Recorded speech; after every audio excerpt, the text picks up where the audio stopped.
मसीह मसलूब के बबरकत जलाली पुरफज़ल नाम में आप सबकी सलामती हो।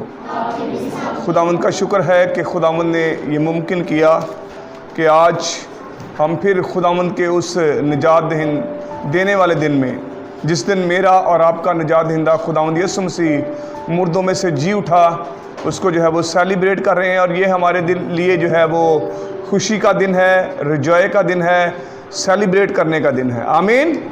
क्योंकि हमारे गुनाहों की क्या हो गई है? माफ़ी हो गई है।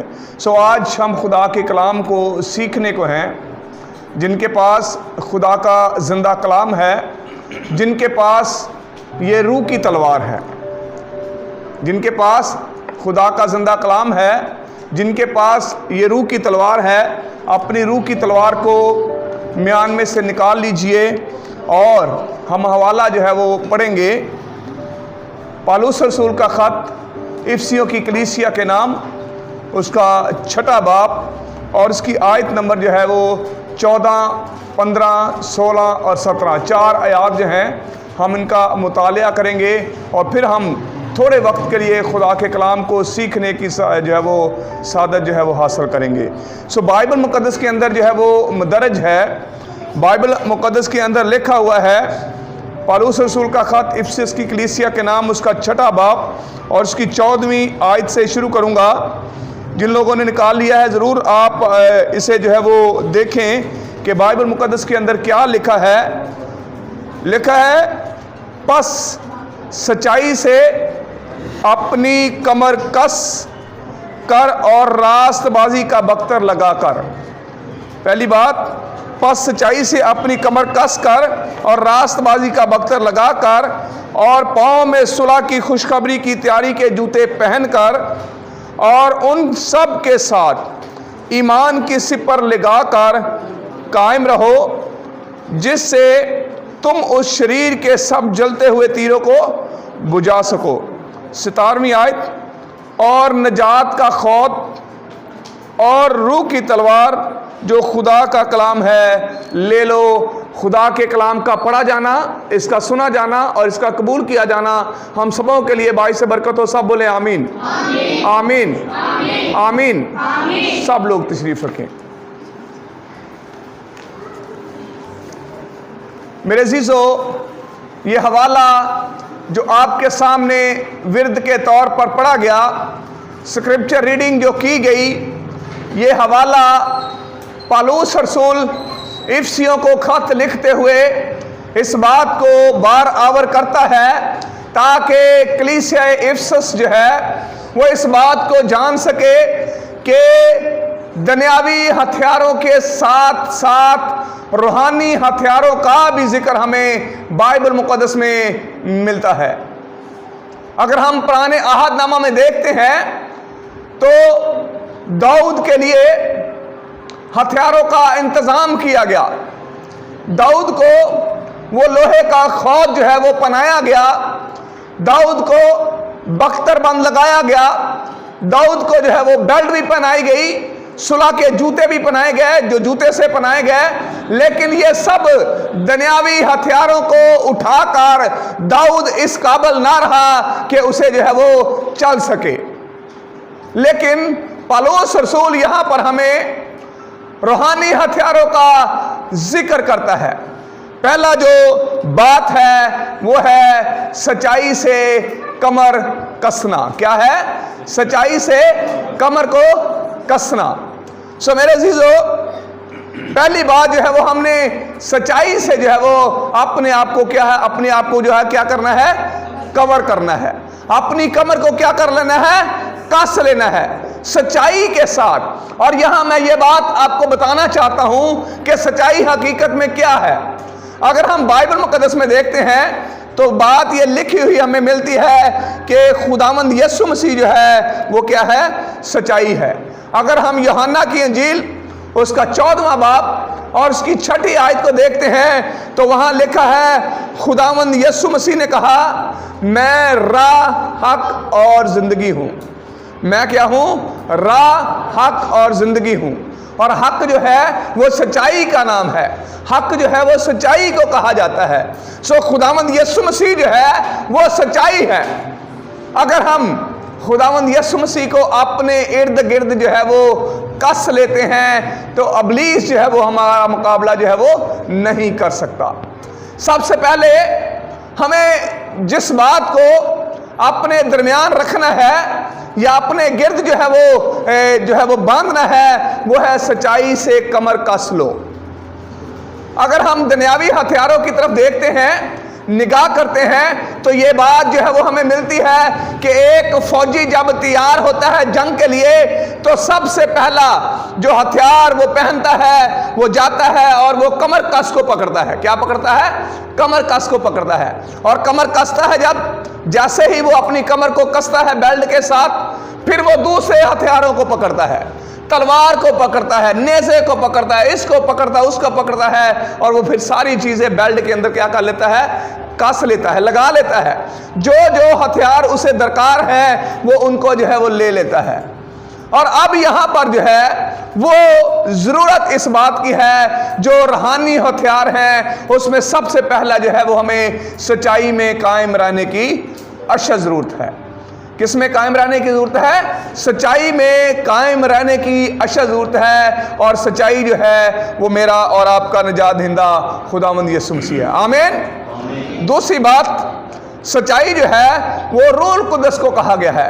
रूह कुद्दस जो है वो सच्चाई का रूह है।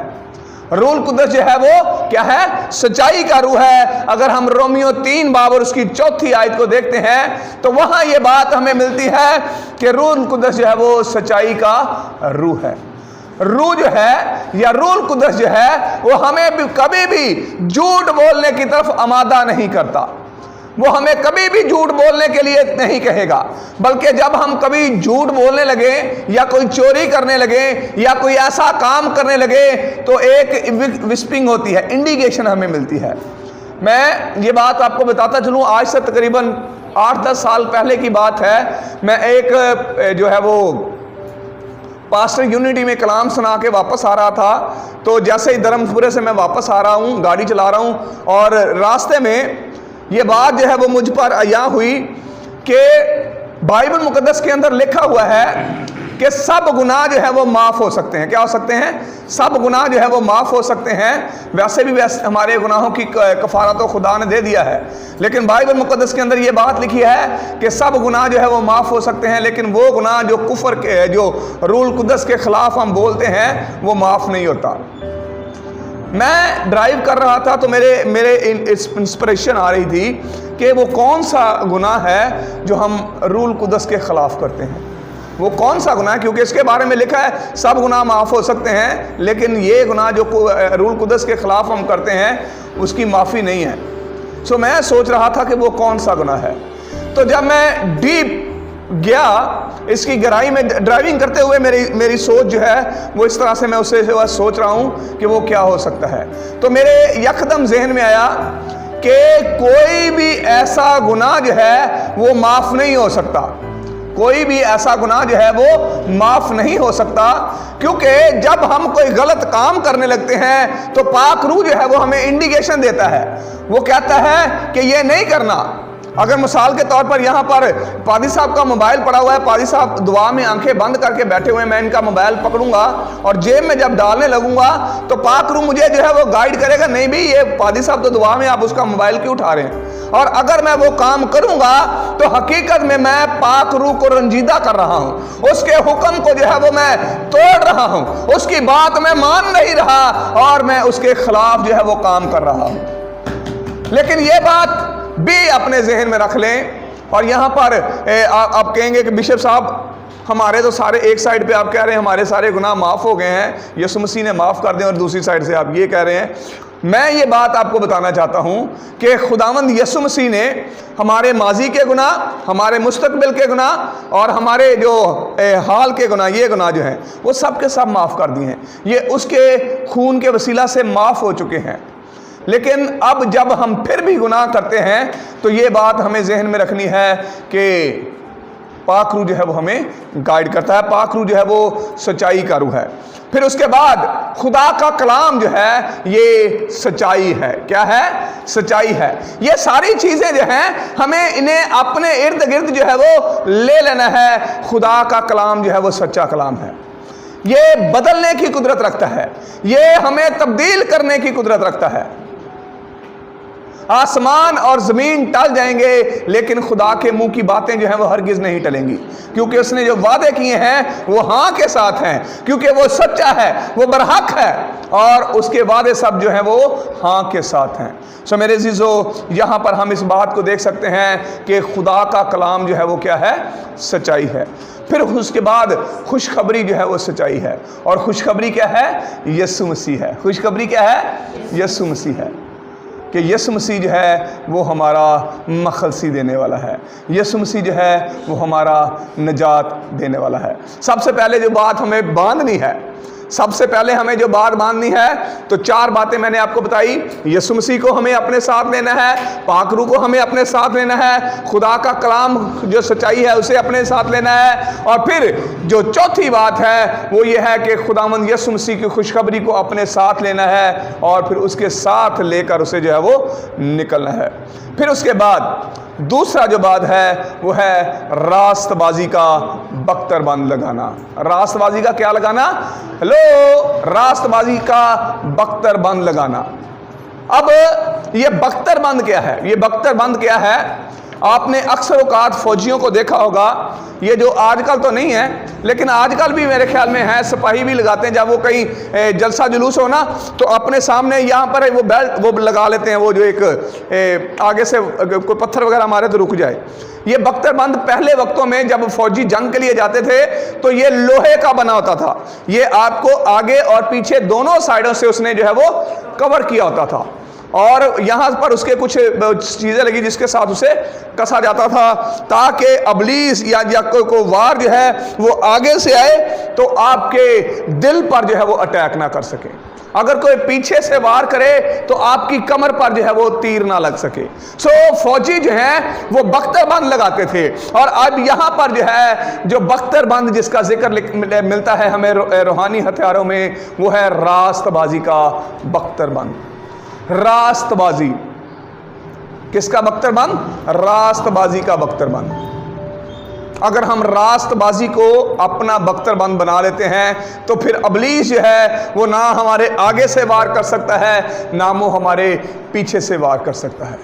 एक बात मैं आपको बताना चाहता हूं, और हमारे अज़ा जो हैं सारे के सारे कीमती हैं। आँख जो है वो आँख की पुतली बहुत ही कीमती है, लेकिन 2 चीज़ें जो हैं वो बहुत ही ज़रूरी हैं, 2 चीज़ें बहुत ही ज़रूरी हैं जिनकी हिफाजत करना जो है वो बड़ा ही ज़रूरी है। और वो एक ये बख्तरबंद जो लगाया है हमने, क्या लगाया है, सच्चाई, रास्तबाजी का बख्तरबंद जो लगाया है, जो हमारे दिल को और हमारे यहाँ से पीछे से कवर करता है। हमेशा वार जो है वो सामने से होता है, बुज़दिल लोग पीछे से वार करते हैं। वार जो है वो जो दुश्मन होता है वो हमेशा सामने से वार करता है, और हमारा दुश्मन तो बड़ा ही चालाक दुश्मन है, वो सामने खड़े होकर भी हम पर वार करता है। हम देख भी रहे होते हैं और हम उसे देख भी रहे होते हैं और वो हम पर वार कर रहा होता है। और यहाँ पर हमारे जो यहाँ बख्तर जो है उस जो किस चीज़ की हिफाजत करता है, वो हमारे दिल की हिफाजत करता है और हमारे फेफड़े वगैरह जो हैं उनकी हिफाजत करता है, हमारे ये जो अंदर वाला एरियाज है इसकी हिफाजत करता है। अबलीस जो है वो वार करता है हमारे दिलों पर। किस पर वार करता है, वो हमारे दिलों पर वार करता है। वो हमारे दिलों को जो है वो बुराई की तरफ जो है वो अकसाता है। और बाइबल मुकद्दस में दाऊद जो है वो कहता है कि दिल जो है वो बड़ा हीलेबाज है। क्या है, दिल जो है वो बड़ा ही हीलेबाज है। सो दिल की हिफाजत करने के लिए बख्तरबंद, रास्तबाजी का बख्तरबंद।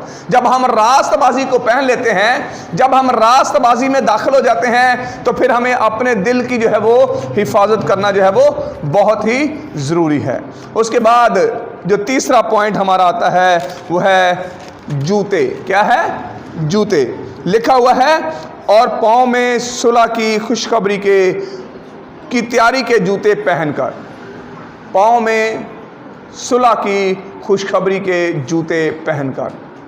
अब यहाँ पर जूतों का जिक्र यहाँ पर हमें मिलता है, और ये जूते जो है वो सुलह के जूते हैं।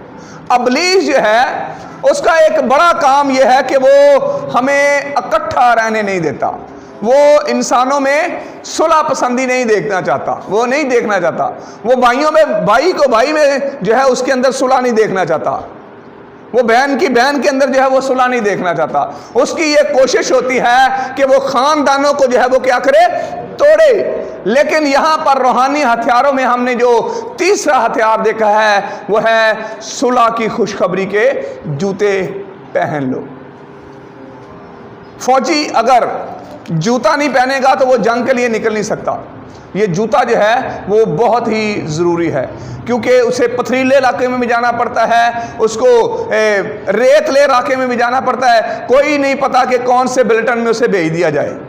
इसी तरह से हमें भी नहीं पता, रूहानी जंग हमने जब लड़नी है तो हमें नहीं पता कि कौन से महाज पर अबलीस के सामने, दुश्मन के सामने हमें जो है वो खड़े होना पड़ जाए। लेकिन अगर जब हमने सारे जो हथियार हैं उनको लिया होगा, उन्हें पहना होगा, तो फिर जो है वो हम उसका क्या कर सकते हैं, मुकाबला जो है वो कर सकते हैं। और ये जो 3 हथियार हैं ये स्टार्टिंग में, यानी कि माजी में स्टार्ट जैसे ही फौजी जो है वो निकलता है, 3 चीज़ें उसे पहनना बहुत ही ज़रूरी है। पहली बात जो है वो उसके कमर कस बांधना है, फिर उसे बख्तर बांध लगाना है, फिर चौथी बात जो है उसे, तीसरी बात जो है उसे सुलह के जूते पहनना है। और ईमान की सिपर, चौथा जो हथियार है वो है ईमान की सिपर। और उन सब के साथ ईमान की सिपर लगाकर कायम रहो। क्या रहो? कायम रहो। ईमान की सिपर जो है उसे लगाकर कायम रहो। ये बात मैं आपको बताता चलूँ, ये 3 हथियार जो हैं, ये जो बख्तरबंद है ये भी हमारा दफाई हथियार है, हम दफा करते हैं। दूसरा जो है वो रास्तबाजी का जो बख्तरबंद लगाना है, इससे भी हमारी दफा होती है, दिल की और फेफड़े, ये वो जो हमारे अज़ा हैं इनकी हम हिफाजत करें, ये दफाई हथियार हैं। और फिर उसके बाद जो है सुलह के जूते, ये भी दफाई हथियार है। ये चौथा हथियार जो है ये भी हमारा दफाई हथियार है, दफा करने वाला, हिफाजत करने वाला हथियार है, और वो है ईमान की सिपर। ईमान की सिपर के बारे में मैं बताता चलूं। सिपर एक ऐसा हथियार है जिसको हम बांधते नहीं हैं। शूज जो है वो भी बांधे जाते हैं, बख्तरबंद भी बांधा जाता है, कमर कस भी बांधा जाता है, लेकिन ये जो है इसे बांधा नहीं जाता, इसे पकड़ा जाता है। और ये एक ऐसा हथियार है, शील्ड है, जो आप यहाँ पर भी अगर आपके कोई वार करे तो आप आगे खड़े कर सकते हैं। अगर आपके सर पर कोई वार करे तो आप सर के पास उसे ले जा सकते हैं, पाँव के पास भी ले जा सकते हैं। ये रिमूवेबल हथियार है। ये वो हथियार है, इसको आप रिमूव कर सकते हैं, इधर से उधर, इधर से इधर। और एक हाथ में आपके तलवार होती है और दूसरे हाथ में, आपने अक्सर देखा होगा पुरानी जो फिल्में हैं उसमें ये जो हथियार जो है इसका इस्तेमाल किया जाता था। और यह है ईमान की सिपर। ईमान जो है वो बहुत ही ज़रूरी है हमारी ज़िंदगी में। अगर हमारा ईमान नहीं है, क्योंकि अगर हम यूहन्ना 3 बाब उसकी 16 आयत में ये बात देखते हैं तो वहाँ लिखा है, खुदा ने दुनिया से ऐसी मोहब्बत रखी कि उसने अपना इकलौता बेटा बख्श दिया। अब मोहब्बत रखना और इकलौता बेटा बख्श देना ये 2 बातें हैं। तीसरी बात जो है, जो कोई उस पर ईमान लाए, उसने बेटा बख्श दिया है, उसने मोहब्बत भी रख दी है। और तीसरा काम यह है कि जो कोई उस पर ईमान लाए हलाक ना हो बल्कि हमेशा की जिंदगी पाए। ईमान जो है वो बहुत ही ज़रूरी है। जब तक हम किसी चीज़ पर ईमान नहीं रखते तो हम उसको रिसीव नहीं कर सकते। और ईमान की तारीफ़ है अनदेखी चीज़ों पर यकीन रखना।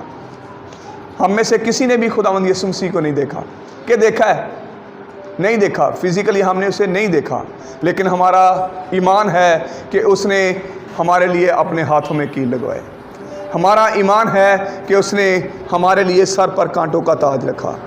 हमारा ये ईमान है कि उसने अपने पाँव में मेरे लिए कील लगवाए, उसने अपनी पसली में नेज़ा खाया मेरे लिए। ये हमारा ईमान है ना। हम ईमान के वसीला से ये जो ईद भी सेलिब्रेट करते हैं, उसका जन्मदिन भी सेलिब्रेट कर रहे हैं, और ये सारी बातें, क्योंकि हमारा ईमान है कि हमारा निजात दहिंदा खुदावंद यीशु मसीह जो है वो मुर्दों में से जी उठा। अभी रात को ही हम एक जगह पर बैठे हुए थे, मैं और पास्टर आसफ अगस्टन एक ट्रैवल एजेंसी में, तो बातचीत कर रहे थे। तो एक बेटी जो है उसको किसी ने कहा कि आप अपने ईमान से मुतज़्ज़ल हो जाएं, आप इधर आ जाएं, इधर आ जाएं।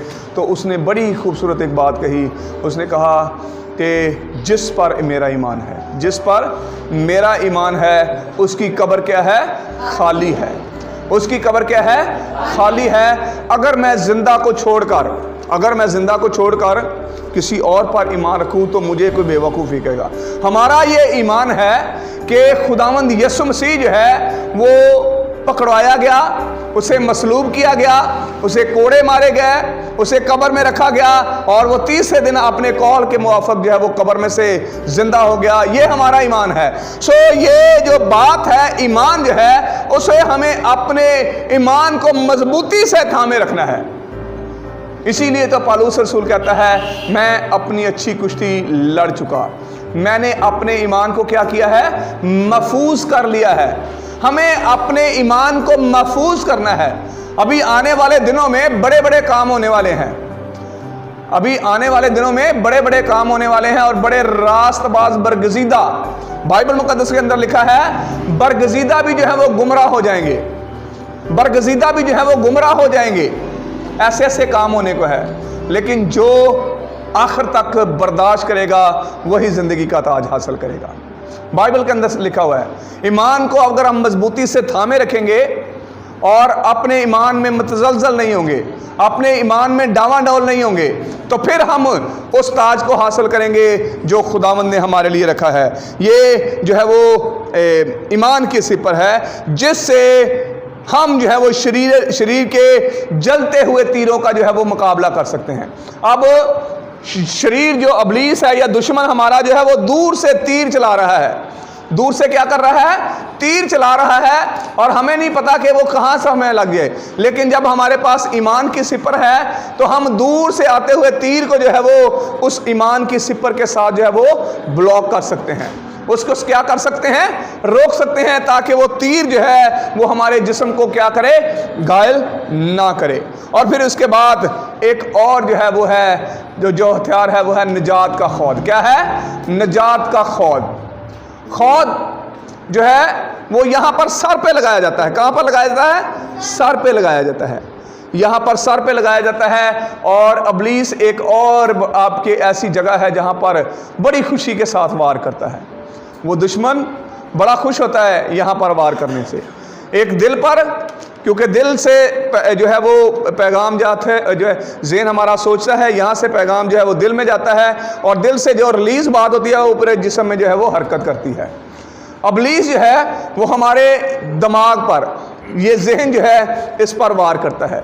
और आज अबलीस ने हमारे जहनों को जो है वो ऐसा जकड़ा हुआ है, जिस तरह से खौद के साथ ही जैसे ये जगह जकड़ी जाती ना, हालत तो है होता था हिफाजत के लिए, लेकिन ये यहाँ पर टाइट होती कहीं गिर ना जाए। सो इसी तरह अबलीस ने हमारे जहनों को ऐसे जकड़ा हुआ है ताकि हम इधर उधर की बातों को सोचें ही ना, हम खुदा के कलाम की तरफ आए ना। उसने हमारी सोचों को जो है वो गलत सम्मत की तरफ लगा दिया हुआ है। उसने हमारी सोचों को जो है वो बांध के रख दिया हुआ है। और इसके लिए बहुत ही ज़रूरी है कि निजात का खौद जो है वो क्या करें? हम पहन लें। और निजात का खौद कौन है? निजात जो है वो खुदावंद यीशु मसीह है। आमीन। निजात जो है वो खुदावंद यीशु मसीह है। Salvation is Lord Jesus Christ.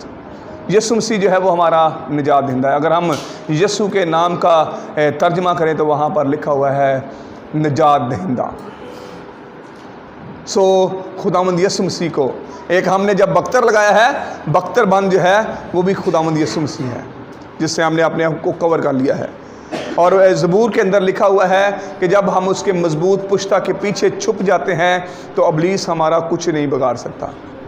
और अगर हम पुराने अहदनामा में देखें अय्यूब की किताब में, तो वहाँ पर अबलीस खुद इस बात को एडमायर करता है, इस बात को मानता है।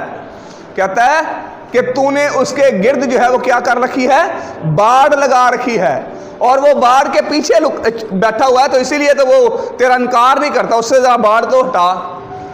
आपने कभी देखा होगा कि चौकियों के चर्चिस के आगे जो है वो एक बाड़ लगाई, जिसके अंदर एक जो है वो गार्ड जो है वो बैठा होता है, क्योंकि उसकी हिफाजत के लिए। इसी तरह जब हम अपने सामने इर्द गिर्द जो है वो खुदावंद यीशु मसीह को बाड़ के तौर पर ले लेते हैं तो इब्लीस हमारा कुछ नहीं बिगाड़ सकता। सो ये है निजात का खौद। निजात का खौद जो है वो खुदावंद यीशु मसीह है। और फिर अब आखिरी जो एक हथियार है, ये 5 के 5 हथियार क्या हैं? डिफेंसिव हथियार हैं। क्या है? डिफेंसिव हथियार आपकी हिफाजत करने के लिए है। बख्तरबंद जो है वो हफ्ज़ की हिफाजत करता है। कमरकस जो है जिसमें आपने हथियारों को रखा हुआ है। उसके बाद सुलह के जूते जो हैं ये भी डिफेंसिव है, कहीं आपके पाँव को जो है वो कोई ज़रब ना लग जाए। फिर उसके बाद ईमान की सिपर जो है वो भी आपकी हिफाजत करने के लिए है। और फिर उसके बाद जो है वो निजात का खौफ जो है वो भी आपकी हिफाजत करने के लिए। ये सारे के सारे हथियार जो हैं ये हिफाजत करने के लिए हैं। लेकिन एक ऐसा हथियार है मेरे अज़ीज़ो, एक ऐसा हथियार है जो आपका डिफेंसिव हथियार भी है और अनसेंसिव हथियार भी है। इसके साथ आप अपने आप को बचा भी सकते हैं और इसके साथ आप दूसरे पर वार भी कर सकते हैं, और वो है रूह की तलवार। क्या है? रूह की तलवार। और रूह की तलवार क्या है? रूह की तलवार जो है वो खुदा का कलाम है। हालेलुया। रूह की तलवार जो है वो खुदा का कलाम है। मेरे अज़ीज़ो, ये बात अपने जहन में रखें। खुदावंद यीशु मसीह ने जब अबलीस ने उस पर वार किया, किसने? अबलीस ने। अब आप सोचेंगे कि अबलीस ने खुदावंद यीशु मसीह पर भी कैसे? एक साइड पे तो वो हमारा बख्तरबंद है, एक साइड पे हमारा खौद है, उस पर भी वार कर दिया। अबलीस बहुत ही चालाक है और उसने खुदावंद यीशु मसीह पर वार किया। और तब उसने वार किया जब खुदावंद यीशु मसीह 40 रोज़ का फाका करने के बाद अपने आप को कमज़ोर फील कर रहे थे। जिस्मानी तौर पर, रूहानी तौर पर नहीं, जिस्मानी तौर पर वो अपने आप को कमज़ोर फील कर रहे थे। और वहाँ पर जब वो आया तो उसने उसे कहा कि इन पत्थरों को कह के रोटी बन जाए। तो खुदावंद यीशु मसीह ने इसके साथ उस पर वार किया। इसके साथ क्या किया? वार किया। और उसने कहा कि बाइबल मुकद्दस के अंदर लिखा है कि इंसान सिर्फ रोटी से ही ना जीता रहेगा। मेरे अज़ीज़ों, ये हथियार एक ऐसा हथियार है जिससे हम अबलीस दुश्मन का वार रोक भी सकते हैं। आपने देखा होगा अक्सर लड़ाई जब तलवारों के साथ होती है, होती कई भी देखी। किस ने तलवारों की लड़ाई देखी है? फिजिकली नहीं, फिल्मों में तो देखी होगी, फिल्में तो देखते ही होंगे ना।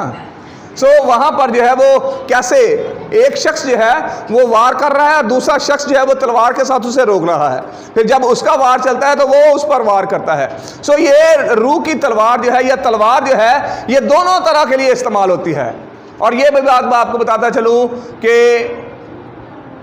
जब हमने वार करना है, जब हमने डिफेंस करना है तो हमने अपनी टेरिटरी में रहना है। डिफेंस जब हमने करना ना तो हमने अपनी टेरिटरी में रहना है, अपने इलाके में रहना है। लेकिन जब हमने वार करना है तो वार करने के लिए अगले के इलाके में जाना पड़ता है। जब आप अपने इलाके में हैं, जब आप अपनी टेरिटरी में हैं, जब आप अपनी जगह में हैं तो आप शेर हैं। क्या हैं? शेर हैं। जब आपने दूसरे के इलाके में जाना है तो फिर आपको नहीं पता कि वहाँ पर क्या है। और पिछले दिनों मैंने आपको एक मैसेज शेयर किया था आपके साथ कि जब जसूस वहाँ पर गए तो उन जसूसों में से सिर्फ 2 ने आकर जो है वो पॉजिटिव आंसर दिया था। सिर्फ 2 ने आकर, यशुआ और कालब ने, कि हम उनके साथ जो है वो लड़ सकते हैं। लेकिन बाकी ने साहब ने नहीं, वो बड़े बड़े जंगजू हैं, वो उनकी टेरिटरी में गए थे, उनके इलाका में गए थे। और जब तक वहाँ पर रहे वो खौफ की रूह के अंदर रहे, तब तक वो खौफ की रूह के अंदर रहे। और किस तरह से वो औरत ने, जिसका नाम बाइबल मुकद्दस के अंदर लिखा हुआ है कि उसने उसे छुपाए रखा, अपने घर में पनाह दी और फिर उन्हें वहाँ से जो है वो रुखसत किया। अब मैं यहाँ पर ये बात आपको बताता चलूँ कि ये क्या हैं, ये हथियार जो है वो जब इस्तेमाल होते हैं तो ये डिफेंसिव भी हैं और असेंसिव भी हैं। जब आपने अगले के इलाके में जाना है, आपको नहीं पता कि वहाँ पर जो है वो क्या हो सकता है। लेकिन ये तलवार जो रूह की तलवार है, ये ऐसी तलवार है, खुदा का कलाम ऐसा कलाम है, जब ये हमारे अंदर आ जाता है, जब हम इसे अपने अंदर ले लेते हैं तो अबलीस का हम मुकाबला क्या कर सकते हैं? आसानी कर सकते हैं। और एक फिर आगे थोड़ा सा इसका जो अब मैं एंड करने को हूँ, खुदा का कलाम ले लो और हर वक्त, अब ये 6 हथियारों के बाद एक बड़ा ही खूबसूरत हथियार जो है वो जो हम हर रोज़ इस्तेमाल करते हैं, उसका जिक्र 18वीं आयत में लिखा है, और हर वक्त और हर तरह से रूह में दुआ और मिन्नत करते रहो और इसी गर्ज से के जागते हो कि सब मुकद्दसों के वास्ते बिला नागा दुआ किया करो। क्या किया करो? बिला नागा दुआ किया करो। और फिर पालूस रसूल फिर यहाँ पर भी ये बात रिक्वेस्ट के तौर पर कहता है, यहाँ पर भी ये बात जो है वो इल्तिजा के तौर पर कहता है। 19वीं आयत में लिखा है, और मेरे लिए भी, अब क्या कहता है? खत जिनको लिख रहा है उनको कह रहा है, और मेरे लिए भी, ताकि बोलने के वक्त मुझे कलाम करने की तौफीक हो जिससे मैं खुशखबरी के भेद को दलेरी से क्या कर सकूं, जाहिर कर सकूं। मेरे अज़ीज़ों, आज हमने ये हथियार जो हैं इनका जिक्र जो है वो हमने देखा है। अगर हम if we are the soldier of Christ, अगर हम खुदा के सिपाही हैं, अगर हम यीशु के सिपाही हैं, तो फिर ये 6 के 6 हथियार जो हैं ये हमारे पास होने चाहिए। हमारे पास ये 6 के 6 हथियार अगर हैं तो हम इब्लीस का मुकाबला आसानी से कर सकते हैं। अगर नहीं हैं तो मेरे अज़ीज़ों, फिर आप इस बात को अपने अंदर ले लीजिए, अपने जहन में रख लीजिए, आप जो हैं वो उसके वार के नीचे हैं। आप कहाँ पर हैं? उसके वार के नीचे हैं, आप उसकी ग्रिप में हैं। फुटबॉल जब खेला जाता है ना, फुटबॉल की गेम जब खेली जाती है तो उसमें देखा जाता है एक सिर्फ शख्स जो है वो गोलकीपर खड़ा होता है, उसके आगे 4 लोग जो हैं वो डिफेंसिव होते हैं, डिफेंस करने के लिए, और जो आगे 6 लोग होते हैं वो आगे जो हैं वो क्या होते हैं, फॉरवर्ड ब्लॉक पे जो खेलते हैं, 2 लेफ्ट पे 2 राइट पे और 2 बीच में खड़े होते हैं। वो 6 जो हैं वो अटैकिंग होते हैं, वो आगे अटैक कर रहे हैं, उनका काम होता है गोल करना। पीछे वालों का मतलब होता है अपनी जो टेरिटरी है या अपना जो गोल स्टैंड है उसकी हिफाजत करना।